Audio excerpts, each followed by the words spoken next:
So, welcome to Conversations with Tenzin.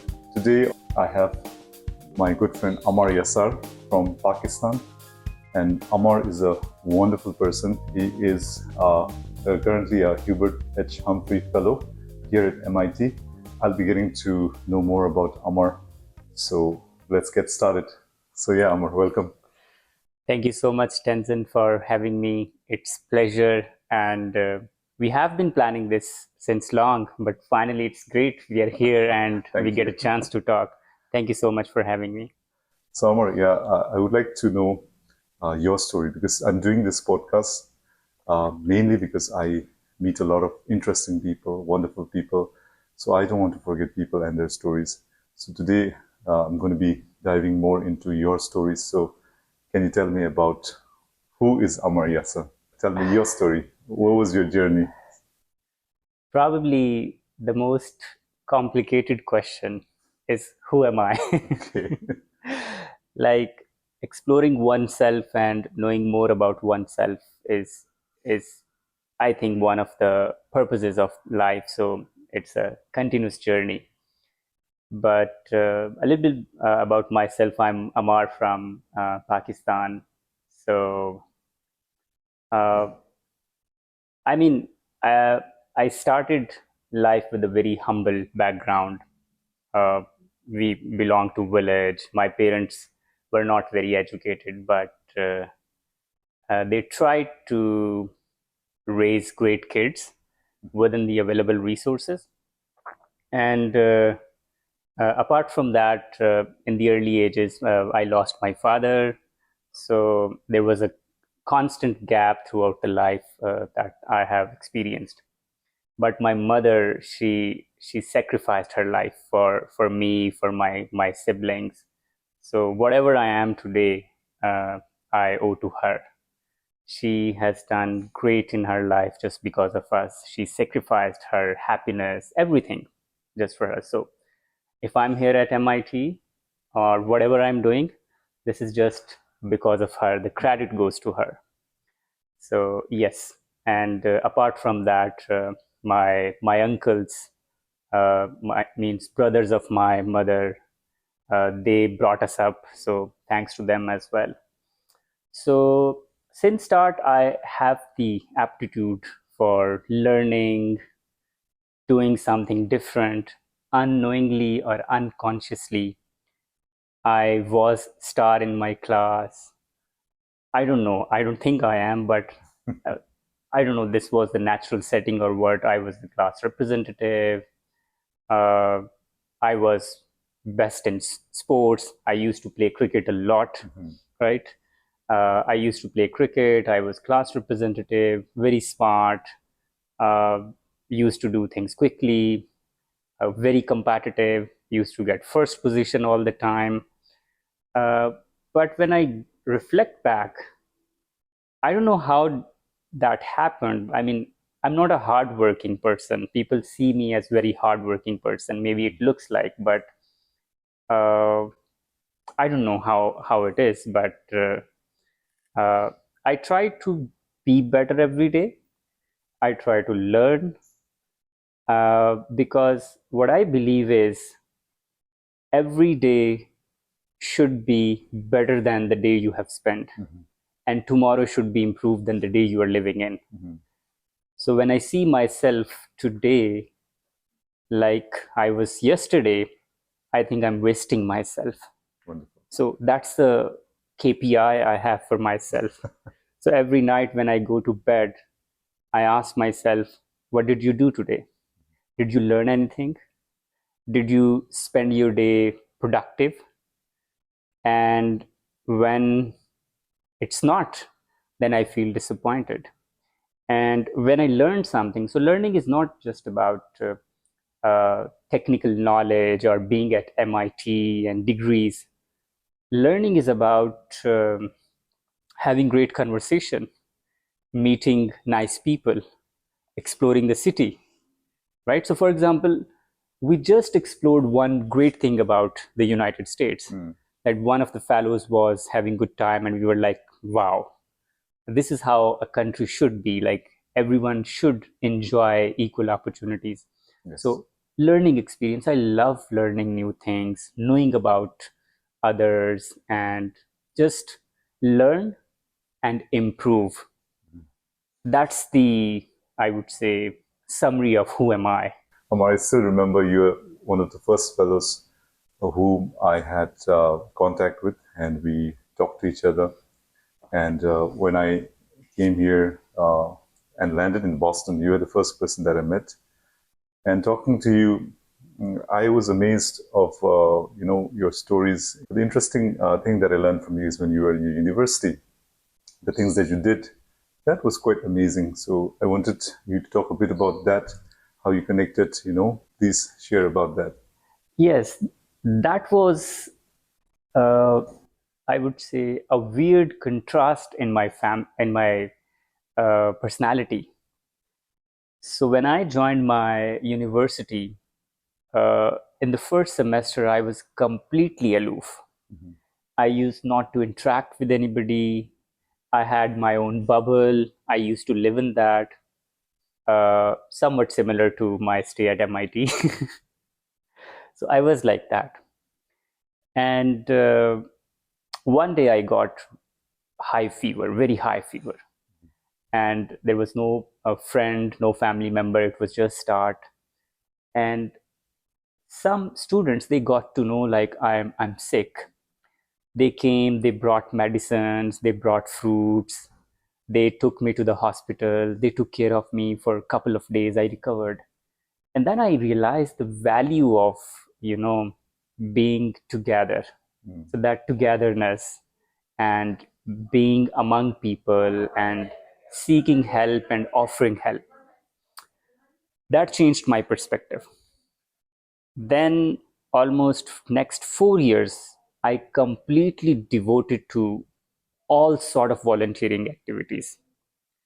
So I joined university clubs, Mm-hmm. university committees, which used to help people in their students in their financial aid programs, blood donor societies, uh, sports, cricket, soccer, football, whatever I could do within the span of 24 hours. I used to spend around 16, 17 hours in a day for volunteering. So we initiated a lot of education program. So what we did, um, around the university there were a lot of villages, and in village people were not very educated, and there were not a lot of education opportunities. So we have a lot of poor kids outside of the university who were very talented. They were looking for someone to guide them. At the same time, within the university, there were students who were looking for some sort of opportunity where they could get some money to pay for their fee, dues, and monthly expenses. So, what we did, we developed a network of academies or tuition centers. So, we developed one tuition center in each village where we talk to the villagers, local people, and we tell them, okay, you will be sending your kids to these tuition centers Mm-hmm. free of cost. And our educated students from the university would come and they would teach you. And there was a third entity who were our alumni or seniors who were working at good positions. They were financially sound and they can, pay. So we talked to them. We said, okay, this is the setting. We have students, university students who are not able to pay their fee, Mm-hmm. and we have students or kids in the villages who don't have opportunities to study. So what we are doing, we are connecting them, but we need some finance. So we got finance from alumni, pay to the university students, and arranged free education for all the kids. And at that time when I left, it was around 10 tuition centers working Wonderful. perfectly well, providing free education for everybody. So this is one of the examples. And as I mentioned, one of my seniors asked me, "Hey Ammar, you spend so much time in volunteering and stuff. Don't you want to do job after your degree?" because most of my time goes into this work. And I was not able to, study properly. I was not able to concentrate on my academics. And people were of the perception like maybe I won't be able to get job. But right after the university, or even before, I was the first one who got one of the best jobs. Wonderful. And when I recall my success or being here, I owe this to those 4 years, apart from my mother and their prayers and the time that I spent in those 4 years for volunteering and helping people. I think that is paying off. Still, that is paying off. I got one of the best jobs. I mean, still now, people around me, my friends, they consider I'm the most successful among them. And that is just because of the time that spend. So it's like, um, if you do good, you will have good. So that's a simple thing. So that's what I learned. Always help, you will be helped as well. Wonderful. Wonderful. So this is a wonderful example of how you can be a medium or a bridge between the haves and haves not, and you have the power to do something about it. And I think that was something really powerful that I learned, and it's also an example for any youngsters who has the energy, and it should be like an example. Absolutely. And yeah, there are so many wonderful stories about you that we have conversed. Yeah. But due to the one more thing, like I have a strong belief, like if you do good, as I mentioned, you will have good. So you call it nature, you call it God, you call it whatever. There is some mechanism in place. If you have good intentions, it cannot be possible without that divine intervention. So that's, I believe, whatever your beliefs are, you call it nature or whatever, there is some mechanism. If you do good, it would be multiplied and you will get it back. So yeah, Ammar, my next question would be now, what is your plan going forward? Now we are almost completing this fellowship program. So what is your next step in life? Yeah, so this fellowship has changed my perspective and gave me an opportunity to reflect back and think about my capabilities, my true potential. And as you might have noticed, I got the opportunity to invest my time more in education sector, or my ambitions are, what I believe is, uh, if you have right resources, if you have right people, you can do whatever you want to do. So for example, country like Pakistan, so one of the biggest challenges that I saw there is, we need to invest a lot in human resources, their capabilities, their technical skill set, their people skill set. So if we have right people at right place, definitely we will get the right results. So I have been working in in the education sector. Actually, it's a bridge between education, academia, and industry. So what I want to do is, uh, I'm working on providing the right skill set to the students or professionals, so that when they come to industry or field, or when they start work, they would be able to produce efficient or best possible work.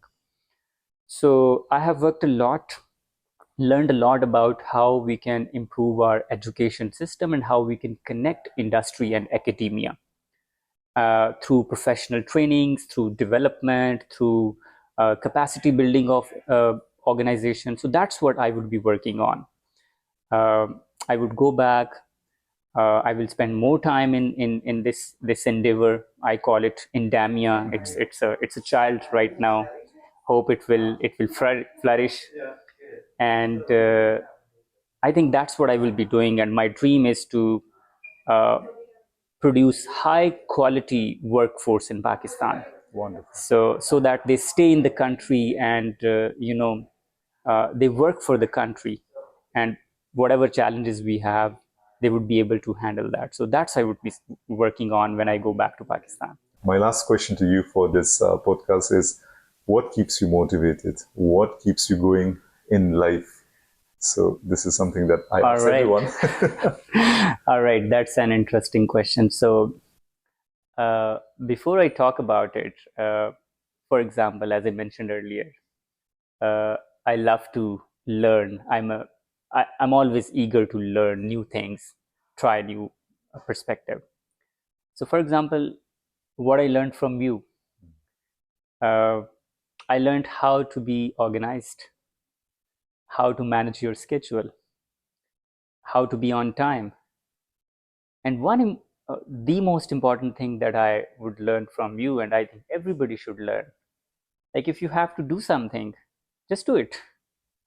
That's probably the most beautiful learning that I have in this year during my stay with you and at MIT.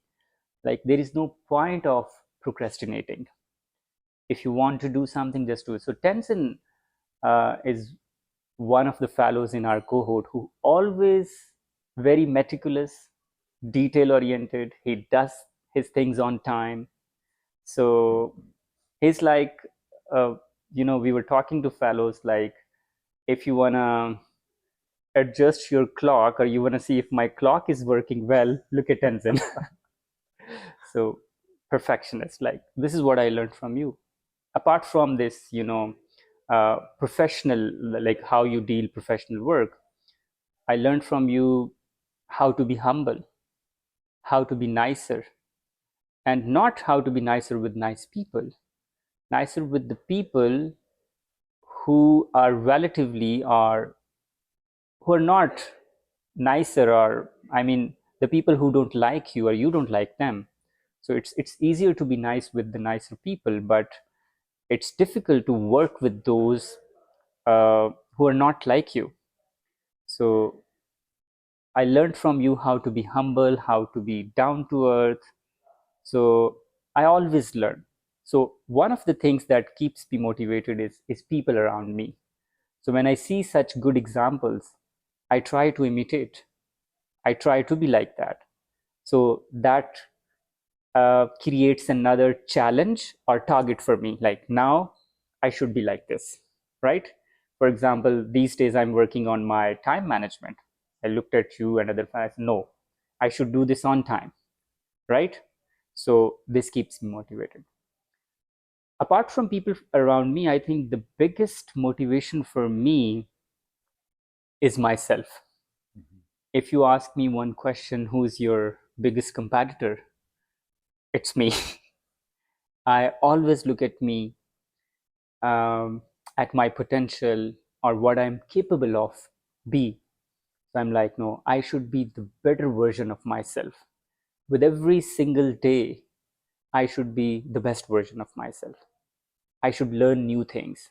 I should improve from professional settings or in my personal life, in my behaviors, in my conduct with others, in everything. So every day I try to be better. I try to learn new things, and I think this keeps me motivated. So more, it's like intrinsic motivation, I guess. That is with myself. It's a constant competition, and it keeps me not just motivated, it keeps me happy as well. Like when I improve on something, it gives me satisfaction, it gives me happiness. So a lot of people, my fellows, they were saying like, uh, you know uh, what's your enjoyment like, right? What are the things that you enjoy? So one of the things that I enjoy is continuous improvement, being better version of myself. So yes, it's myself and people around me who keep me motivated all the time. So that was Ammar Yasar, a wonderful Humphrey Fellow here at MIT. And yeah, I would like to once again, remind why I'm doing this. I am doing conversations with Tenzin because I meet a lot of wonderful people on campus and in my life, and I don't want to forget the people, my friends, and most importantly, their stories. So thank you for listening to Conversations with Tenzin. Thank you.